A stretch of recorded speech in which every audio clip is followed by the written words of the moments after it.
In 2008, I was Googling on YouTube videos and had the idea of listening to something new and different. And so I Googled Himalayan gurus and I had a choice of things. So one of the first things that came up was an image of this guy sitting in a cave.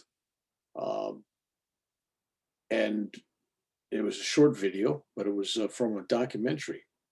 So I clicked on it and I watched it and I was really impressed because this guy in a cave sounded like he was educated at Oxford or some English school. Very well educated, beautiful vocabulary, and he was making some great points that I hadn't heard before about the brain and the consciousness and things like that. And so I was impressed, and I went down to read about the guy and the information that's below on the video. And it had a contact to his organization, and it also had a link to his book. So he had a book out, or at least books out.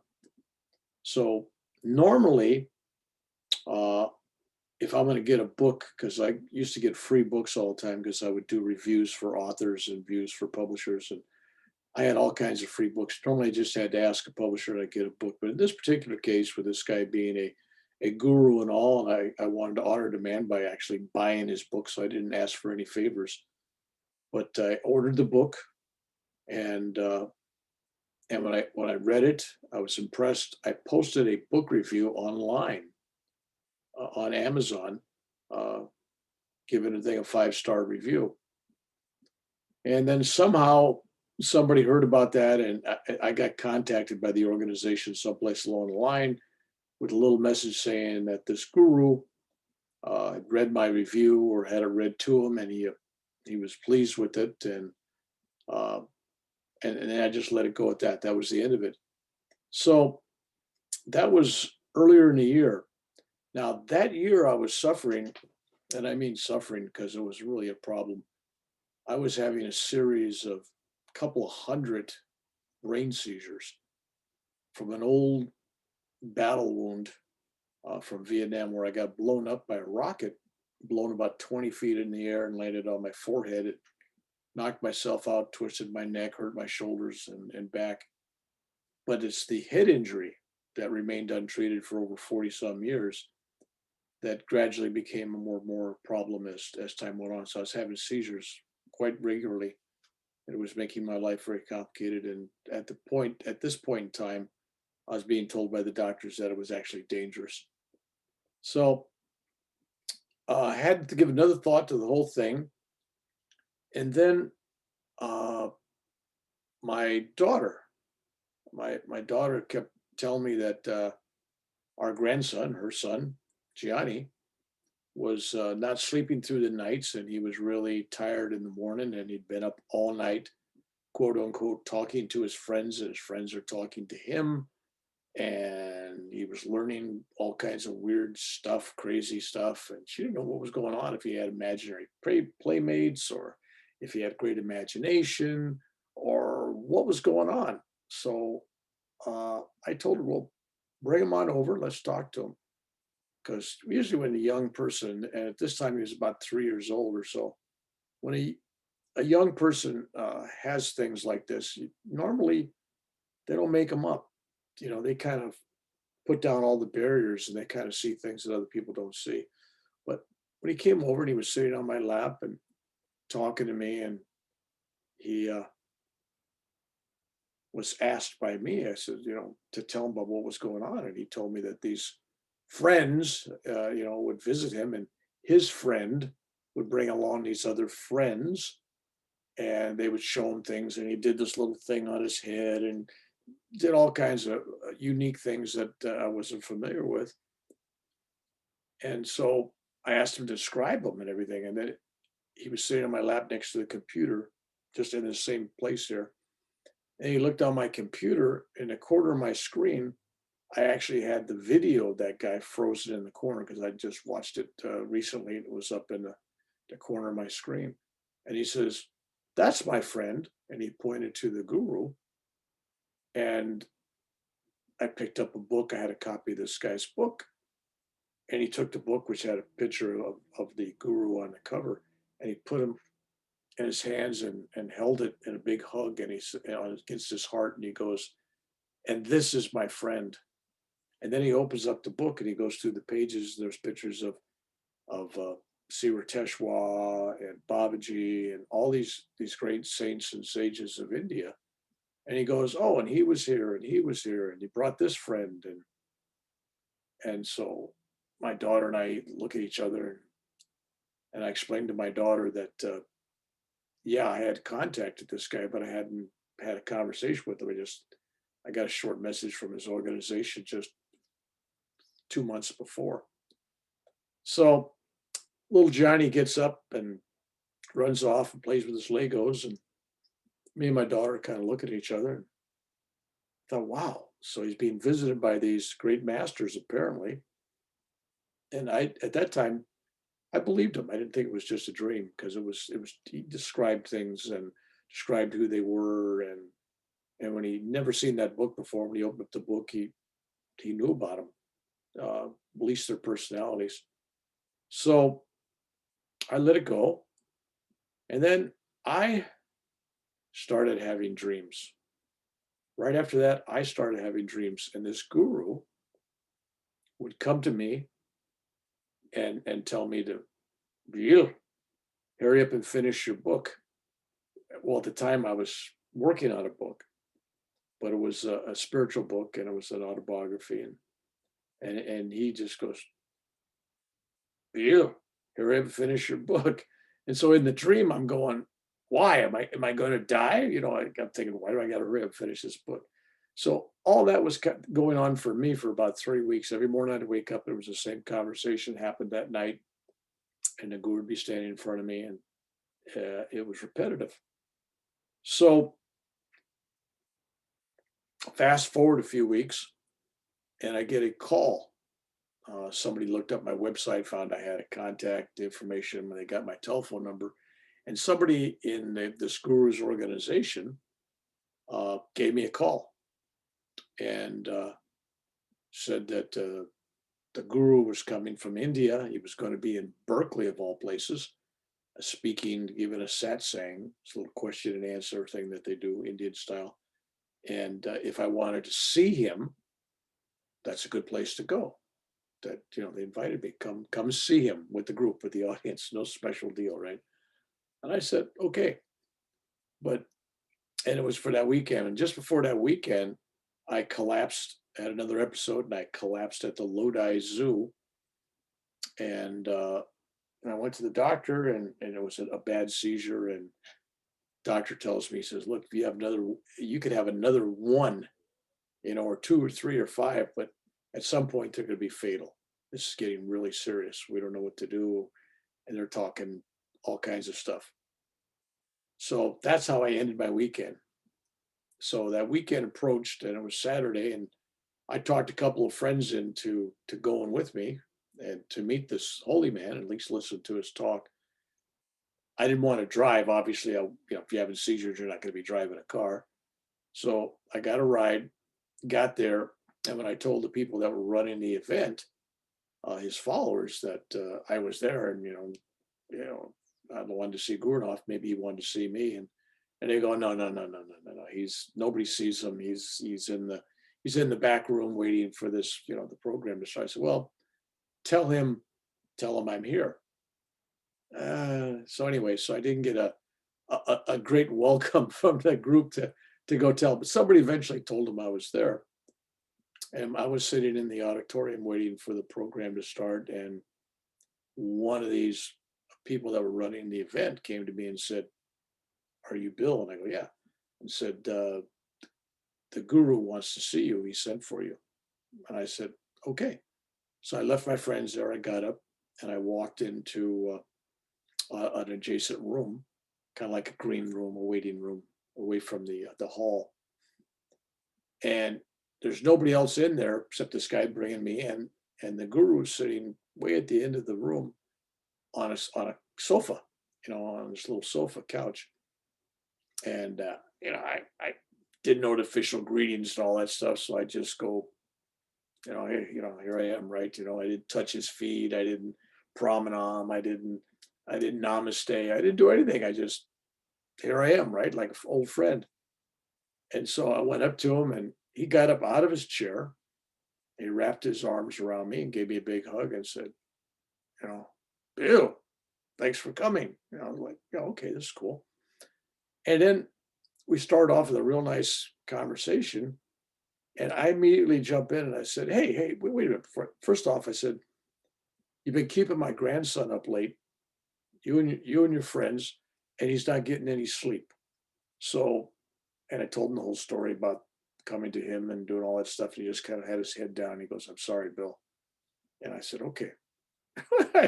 I said, and you've been coming to me for the last 3 weeks, telling me I got to hurry up and finish my book. And my question to you is, why am I going to die? And he laughed. He just thought that was funny.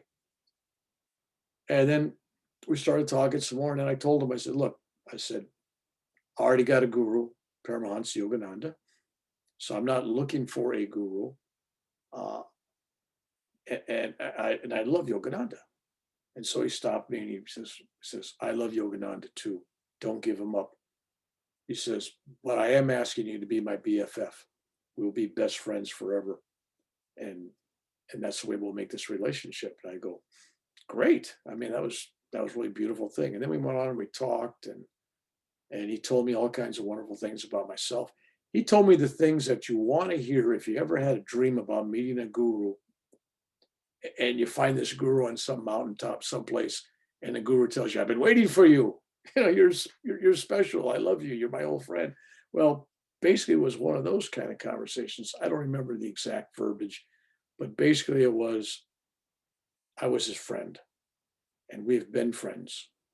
And this was just a reuniting of friendship from lifetimes, not lifetime, but lifetimes that we had a history. And he was happy to see me. And immediately he invites me to come to India. We're talking about a conversation, just me and him. I've just met him within 7 or 8 minutes, and he's already invited me to come to his ashram in India. And I'm going, well, he said, no, no, no, no, no. Your family, no charge for you. You just come, my guest, your family. I said, oh, okay. When you want me there? Well, come December, January. And I says, okay. So I made a decision without consulting my wife, which was probably not the smartest thing to do sometimes, but in the spur of the moment, I go, yeah, okay, I'll be there. And so this went on and on. We had a wonderful conversation, and nowhere in that conversation did I tell him about my illnesses, the seizures, or any personal problems I was having. I mentioned nothing. It was all just two friends talking. It was really a beautiful thing. And so finally somebody comes in and tells the guru, it's time for you to give your satsang. People are waiting. And we've been holding everybody up by this time. I don't know, 20, 30 minutes it was behind because we were talking. And so we leave the room, we're walking into the big room, and people see him coming out and they see me walking just a few steps behind him. And I hear people going, who's that? Who's that guy? Who's that old guy? Who's that guy? Right. So I walk out with them and he kind of nods over to go sit down. So I find my friends, I go sit down and he gives this wonderful lecture, wonderful talk. And in the middle of his talk, and I mean in the middle of his talk, with no references to anything at all, he just comes up and he stops the conversation and he looks out at the audience where I'm sitting, in particular, right where I'm sitting, looks right at me. I'm about 20 feet away, 15 feet away, maybe less. And he's staring at me. I'm sitting on a cushion and he goes, I'm sending healing vibrations for the brain, not for world peace, not for cancer, not for anything else, just out of the blue for the brain. And I've known the man 12 years now. I've never ever heard him do that again. He doesn't specifically take one thing and say something like that. But there he was looking at me saying that he's sending healing vibrations to the brain. And why he's telling me that, I'm having this tingly vibration sense in my spine and my head in particular, and I'm kind of floating around in my head. It's like something is happening. It's like some kind of an awakening process. Something is happening to my brain. Something is changing. I actually physically, spiritually, and emotionally feel it. And I just sit down. I go, something's different. And he goes on the rest of the talk. And then he comes to a part where he goes into and he shares his samadhi state. He shares his energy with those that are there. Those that are sensitive, depending on your level of sensitivity, you could feel the level of the energy. And when I'm talking about feeling energy, it's just, oh yeah, I feel, no, it's like you feel the energy, it could actually knock you over, which later on happened, but not at this time. I mean, it was real energy. You could feel something happening. And he asked people, he says, do you feel the energy? And it was almost unanimous. There was probably 150 people there or more, and everybody but about 5 people, 6 people raised their hand. They felt, this energy. And then he asked people to stare at him and then tell him what they saw. And when I was staring at him, it was like he faded out, and all I saw was Paramahansa Yogananda's guru, Siwa Teshwar, who had a beard similar looking. And as it turns out, I find out that's also they shared the same birthday. This guru and Siwa Teshwar, both born on the same day, same charts, star charts. So I I'm there sitting there, and he's asking these people, "What have you seen?" And people were saying they saw Siwa Teshwar, a bunch of them, like maybe 50, 60% of the people. And then some other people saw somebody else saw somebody else. And he would say something like, what you saw is what you could relate to, that the energy that you were in connection with in the past, something like that, or it was him that you were in connection with. I wasn't really paying attention at that time. All I know is I was seeing him transition and become not him, but to come look like, feel like, touch like, energy like Siwa Teshwar. And the person in front of me, raised their hand and said they saw Siwa Teshwar, and I was sitting behind him, and I'm going, yeah.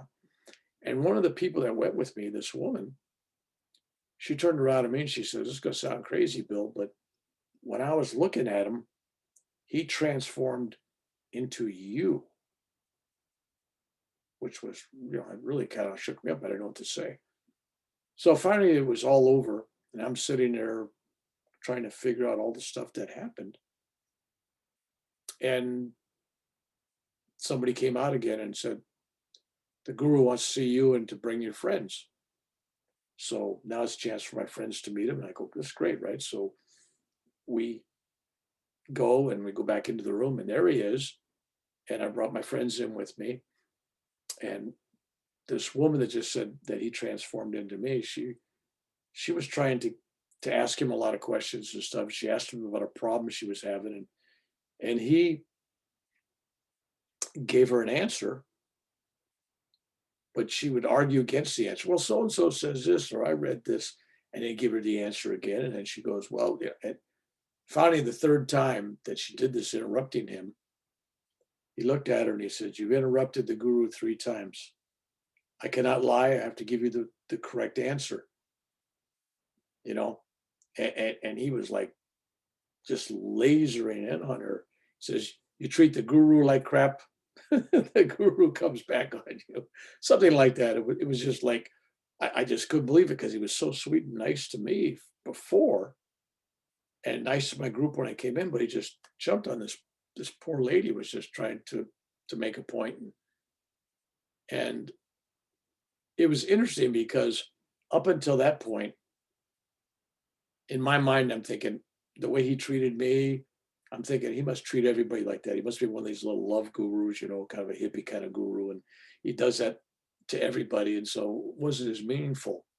Then when I saw him actually act differently, that gave a little more validity to the way he treated me, because it was like, no, it wasn't the same. And I watched him treat other.